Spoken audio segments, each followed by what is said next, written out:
नमस्कार. योगिता आशा स्वयंसेविका या चॅनलवर तुमचं अगदी मनापासून स्वागत आहे. आजच्या या व्हिडिओमध्ये आपण बघणार आहोत माता बैठक.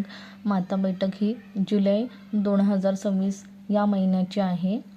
तर आपण विषय घेतलेला आहे प्रधानमंत्री मातृवंदना योजना PMMVY. तर बघूया आपण. त्याआधी माझ्या चॅनलला सबस्क्राईब करा, लाईक करा, शेअर करा. प्रधानमंत्री मातृवंदना योजना PMMVY बद्दल माहिती. ही भारत सरकारची योजना असून गर्भवती आणि स्तनदा मातांना आर्थिक मदत देऊन आई व बाळाचे आरोग्य आणि पोषण सुधारण्याचा उद्देश आहे.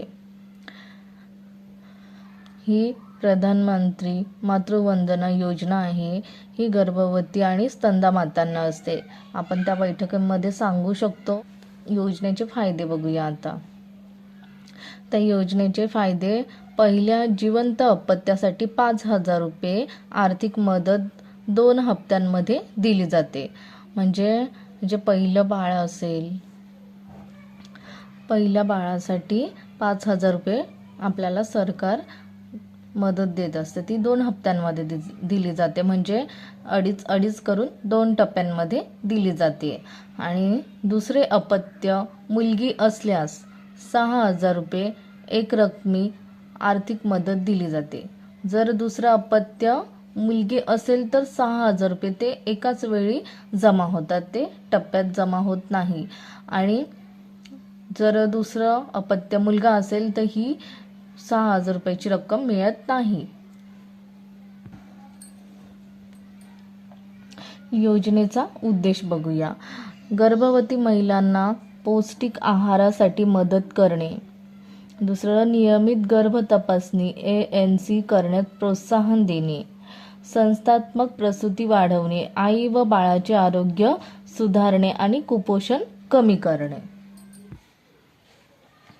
या योजनेचा उद्देश आहे की जे गर्भवती महिला आहे त्या महिलेने जी म्हटल्यास अंगणवाडीमध्ये पौष्टिक आहाराबद्दल मदत मिळते.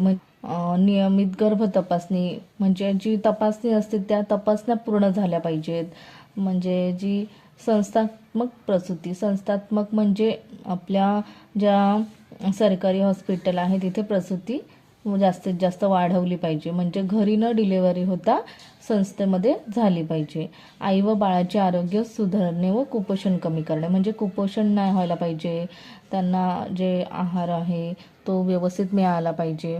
ह्या सगळ्या गोष्टींचा त्याच्यात उद्देश म्हटल्यास त्या PMMVY या योजनेचा उद्देश आहे.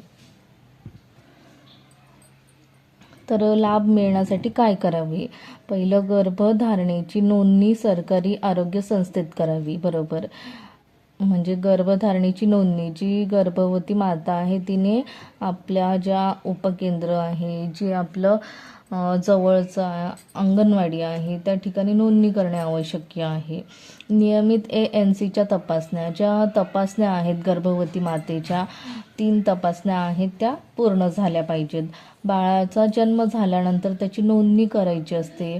ती नोंदणी आपल्या म्हणजे आपल्या अंगणवाडीमध्ये झाली पाहिजे. बाळाच्या जन्मानंतर आवश्यक लसीकरण करायचे पूर्ण. आणि त्यानंतर आधार कार्ड, बँक खाते, बाळाचा जन्म दाखला, माता बाल संरक्षण कार्ड म्हणजेच MCP कार्ड, इतर आवश्यक कागदपत्रे सादर करावीत.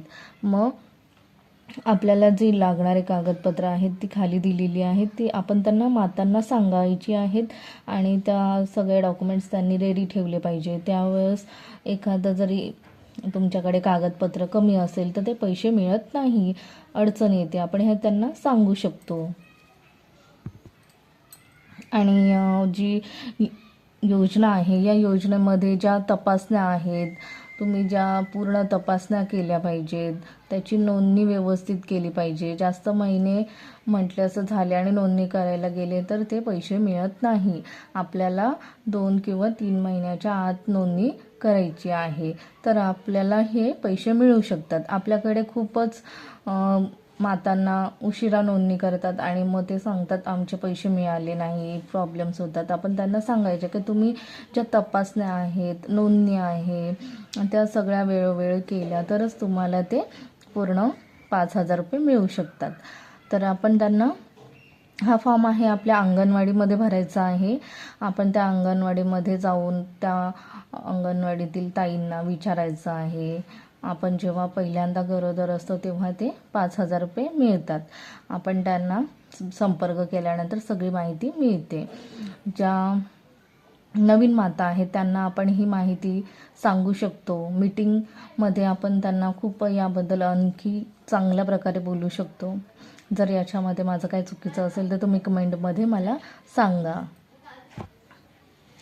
असेच माझे व्हिडिओ बघण्यासाठी माझ्या चॅनलला लाईक करा, शेअर करा आणि सबस्क्राईब करायला विसरू नका. थँक्यू.